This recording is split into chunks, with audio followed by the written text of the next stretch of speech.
Do you think this is the last Raiders game in the black hole, Brent? I honestly don't know, Rich. Obviously, there's a strong possibility simply because of what Mark Davis has said in the past. If the city of Oakland decided to go ahead and make its lawsuit, there are options in the Bay Area. I don't think there's any possibility that they can come into Las Vegas a year early. Really, Boyd Stadium is far from an NFL standard, not even as good as the StubHub Center where the Chargers have played. So I don't think they're coming here. But the other options, certainly down at Santa Clara, they could share with the 49ers down there. They could go to AT&T where the San Francisco Giants play baseball. There have been football games played in there. Not ideal, but it's certainly available. Berkeley, not too far. And then again, if they need to go on the road for every home game, you still got the city of San Diego and the city of Glendale, Arizona, where the Cardinals play. But the door has to be left slightly ajar simply because of logistics and what the Raiders face with all the employees in the Oakland area, not to mention the fans and those that have been so loyal to the Oakland brand despite two moves. One, of course, that was made down to Los Angeles, and the second impending one over here to the new stadium in Las Vegas. As I understand the lawsuit, a law firm came to the city of Oakland and took it on a contingent. They would not charge per hour. Contingency is the word I was trying to pronounce, and they would take a percentage of whatever they could extract from the Raiders and the NFL. Now, as a total outsider, do not have a law degree, my feeling would be that the NFL would suffer losses on the West Coast in the California courts. But if they decided to say, we're going to go the distance on this one because these are private businesses and we can move them to wherever we want once leases are up, the Supreme Court sits very, very much in the background on this settlement. And as we all know now, it's a far more conservative court than it has been in some time. But the NFL may feel we don't want to go the distance. We're going to tie up too much money. We're going to spend too much time on this. We'll pay the city of Oakland off. And maybe that's what the lawyers are counting on.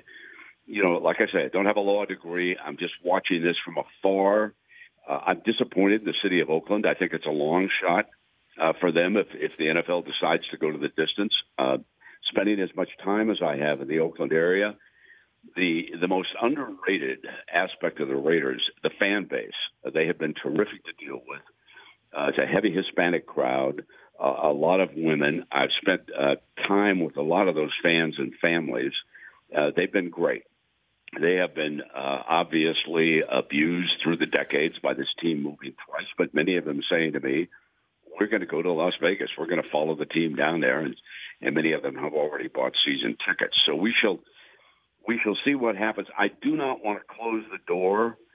And the other thing, Rich, that I want to point out is that I hope the media doesn't jump to the conclusion and say this is the last night, because when they did that in Cleveland, when the original Browns moved to Baltimore, there was basically a riot in the old municipal stadium.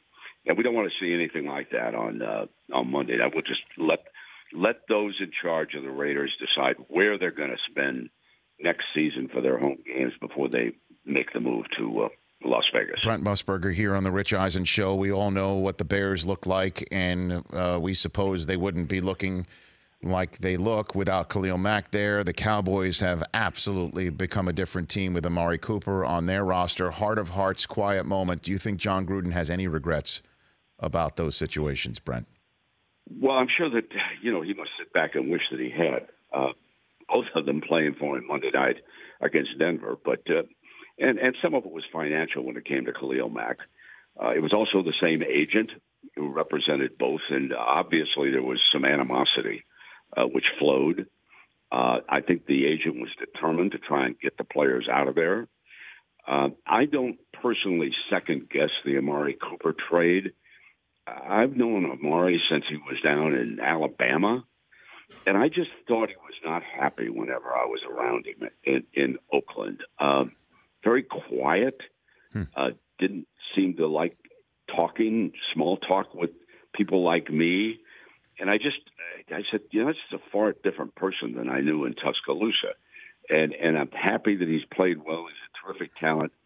I cannot speak for Khalil Mack because I didn't cover him personally, but everybody has told me he was a terrific kid, and he's obviously one of the best defensive players in the National Football League, and certainly the defensive coaches of the Raiders wish that they'd had him around. I think last time I checked, Rich, he had more sacks as an individual than the Raider defense does. Yeah. Overall. It's been very tough for the Raider defense to settle down and get anything going. The tackling has not been good. The angles taken by the defensive backs, long process to get it up to speed. But Gruden manages to always sort of take an optimistic look at things. He knows it is what it is. He's done a very good job with Derek Carr. That relationship has improved. Obviously, I don't expect this team to be contending for the Super Bowl even next year, but they should be able to take some big steps toward improvement.